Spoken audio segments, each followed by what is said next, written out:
ते घेतली का नाही घेतली का त्यांचा पक्षांतर्गतचा प्रश्न आहे. त्याच्यामुळे तो पहिला बी होताच आणि आता पण आहे. आम्हाला त्याचा काही फरक पडत नाही तो झालाय का नाही झालाय का. पण एक गोष्ट मात्र खरी आहे की अजितदादाला हे असले इगार का सुस्तेत कळत नाही की इतक्या जातीवादी लोक पोसायचे आणि राज्यात जातीय तणाव निर्माण करायचा ते अजितदादांना का कळत नाही. आणि त्याचबरोबर अजितदादांचे जे आमदार आहेत सगळे मंत्री आहेत यांना बी का लक्षात येत नाही की तुमच्या मतदारसंघातले म्हणजे जे अजितदादाचे राज्यातले आमदार आहेत मंत्री आहेत त्यांच्या मतदारसंघात जे मराठ्यांचे पोर आहेत त्यांना आरक्षणामुळे नोकऱ्या लागणार आहेत, शिक्षण मिळणार आहेत, राज्याच्या केंद्राच्या योजना मिळणार आहेत, सुविधा मिळणार आहेत, नेमक्या त्याच मिळू नयेत म्हणून तो हमेशा विरोध करतो मराठा समाजाला, मराठा समाजाच्या आरक्षणाला. हे जातीवादी लोक पोसायचं हा काय प्रकार आहे अजितदादाचा. कारण तुम्हाला याच्यातलं सांगतो की अजितदादांना याचे खूप मोठे परिणामाला सामोरं जावं लागणार आहे. अजितदादा प्रत्येक वेळेस प्रचंड मोठी चूक करतायत. कारण याला मंत्रिपद दिलं म्हणून म्हणत नाहीत आम्ही, कारण हे जातीवादी असणारे लोक पोसायचं काम कोण करतंय तर फक्त अजितदादा. का करतायत हे कळत नाही. मराठा समाजाच्या लेकराला कुठंतरी आशा लागल्या होत्या की अजितदादा आहे, शिंदेसाहेब आहेत, हे आरक्षणाचा कुठं फाटा बसणार नाहीये, परंतु जे आरक्षणाला विरोध करते त्यालाच दिलं जातं हमेशा हमेशा. म्हणजे याचा अर्थ असा होतो की जातीवादी लोक पोचण्याचं काम जाणून बुजून अजितदादा करतायत का अशी शंका यायला लागली. पण मला याच्यात असंही वाटतं परत पुन्हा तात्पुरता आनंद दिला असेल एखाद्या वेळेस जिल्हा परिषद पंचायत समिती आल्या जरा त्याचे 4-5 माकडं जर नाराज होते तर मग आता थोडाफार गुलाल फिलाल उधळते, 2-4 फटाकडे ते लवंगी फटाकडे वाजिते ते थोडे फुसके आणि थोड्याफार उड्या आणते. तात्पुरता म्हणले असते त्या जिल्हा परिषदेला तेवढंच इवळायचं नाही, मग उलीतील उड्या हाणून द्या ढोलं फिलं लावून.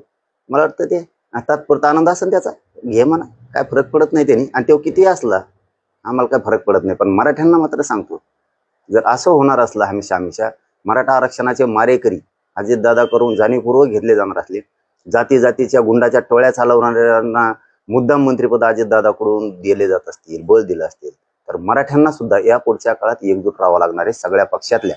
कारण जरी अजितदादाचे मंत्री आमदार असले तरीही त्यांच्या मतदारसंघातल्या मराठ्यांना आरक्षणाची गरज आहे. आमदाराच्या पोरापुरीला सुद्धा गरज आहे, मंत्र्याच्या पोरापुरीला गरज आहे, शिक्षकाचे आहे, बिल्डर कॉन्ट्रॅक्टरचे आहे, व्यावसायिकांच्या पोरापुरींना गरज आहे, शिक्षकांच्या पोरापुरींना गरज आहे. मग कोणी शेतकरी मराठा असू दे त्याचाही गरज आहे. ते अजितदादा जाणून बुजून असं का करतायत हा प्रश्न निर्माण होतोय. पण मला याच्यातून 100% वाटतं की ह्यो छगन भुजबळला काय दिलंय म्हणता आता तुम्ही याला तात्पुरतं नादी लावलं दिसतंय चॉकलेट बहुतेक.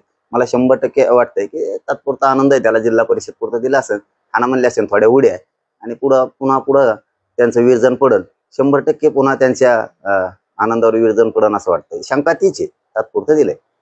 जे खातं धनंजय मुंडे यांच्याकडे होतं तेच खातं छगन भुजबळांना दिलं जाणार आहे. त्यामुळे अंजली जमानी यांनी म्हटले की भ्रष्ट मंत्र्याचं जे खातं आहे ते दुसऱ्याच भ्रष्ट मंत्र्याला तुम्ही देणार आहात. मी सांगितलं ना तुम्हाला की अजितदादा असं का वागतायत हे कळायला तयार नाही.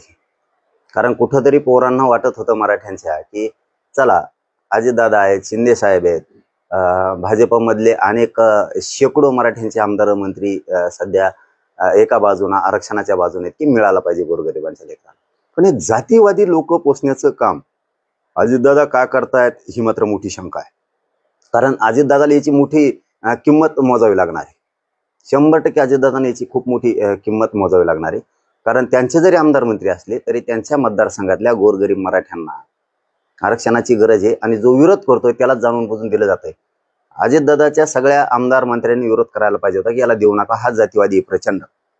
पण पुढं असंही वाटतं की याला तात्पुरतं दिलं असेल, तात्पुरता आनंद. जरा मागं त्यांचे फटाकडे वाजायचे राहिले होते, डोलं पिलं वाजायचे थोडेफार म्हणले असेल हाणून द्या उड्या माकडायला, चिंगड्या चांगल्या आहेत ना त्या संघ काही यावल्या संघ तर हान थोड्याफार उड्या गुटरीत इकडे तिकडं. दुसरं काय फटाकडे वाजायचे राहिले त्यांची मागच्या वेळेस. जिल्हा परिषदेला वाटलं असं आणला यायला आता नगरपालिका त्या आता थोडंफार हे नाटके लय भारी येतं. हे डाव सगळा देवेंद्र फडणवीस असू शकतो. हो हे लय नाटके टायमाला म्हणले असं याला द्या जिल्हा परिषद नगर परिषद होस तर आरडन थोडं भाषणात इकडे तिकडे जाऊन ओबीसी तेवढं मतदान पडत ते अशी शाळा असू शकते.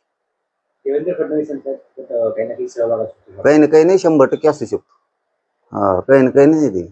आता ह्या आठवड्यात असं ऐकायला येतं की सगळ्या मंत्र्यांनाच फडणवीस साहेबांनी स्वतःचे ओएडी दिलेत कारभार बघायला. म्हणजे यांचं काही चालत नाही. लय दशा झाली भाऊ यांची.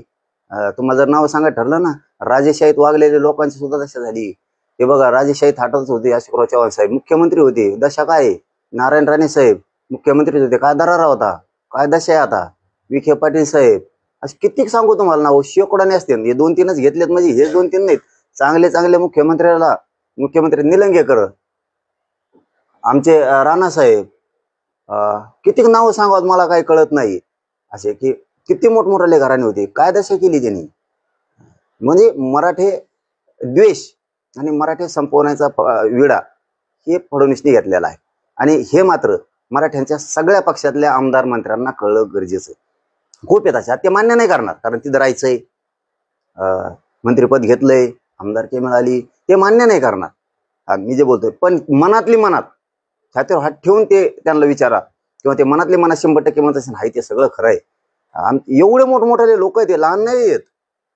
चव्हाण साहेब असतील, राणे साहेब असतील, विखे साहेब असतील, हे राणा असतील, कित्येक, मी तर म्हणतो मला कित्येक नाव घ्यायचं तुम्हाला यादीच देतो उद्या. हे ते निलंगेकर घराणं असेल, यांची काय काय काय दरारा होता, काय दशा करून ठेवली ह्या माणसानं मराठीची. आम्हाला ते दुःख वाटतंय, त्यांना चिडवत नाहीत आम्ही. यांनी म्हणजे सगळे खुटीला मानले, आणि ही द्वेष मात्र सगळ्यांनी ओळख केला पाहिजे. शिंदे साहेब सुद्धा चालून द्या ना, शिंदे साहेब बघा इथे आलेत. मी कित्येक नावं सांगू म्हणतो ना तुम्हाला. म्हणजे ज्या माणसानं फडणवीसला प्रवाहात आणलं, राजकारणातून पूर्ण फडणवीसचा रस्ताच बाजूला सरकारला होता, त्या शिंदे साहेबाला सुद्धा आज त्यांनी क्रॉस करून टाकलं.